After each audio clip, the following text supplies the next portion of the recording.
شايف السعود القحطاني صور مع صاحبه اليمني. بعلمكم على شغلة. الشعب اليمني شعب حكمة، وشعب فيهم رقة قلب، فيهم رقة. تكلموا حكمة يفهم، يغلب جانب المصلحة، يفهم الحكمة يفهمها.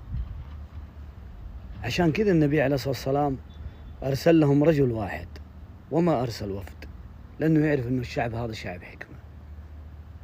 اليوم الحوثي آلم اليمنيين، آلمهم ألم الضرس. أنا يوم نزلت اليمن 1000 ب63,000، 200 ريال سعودي ب10,000 يمني تجيب لك أحلى ذبيحة في اليمن. 10,000 15,000 يمني تجيب لك أحلى ذبيحة في اليمن. اليوم 1000 ب143,000. هذه حسبة في الشمال غير حسبة الجنوب.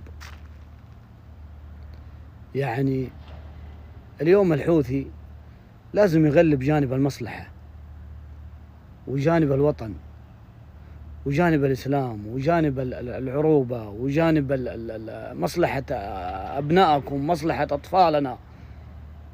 شفتوا إذا ما اختار الحكمة الحوثي هو على مفترق طرق. إذا ما اختار الحكمة اليمنيين حيخلعوه. الضرس هذا آلمهم لازم يخلعوه.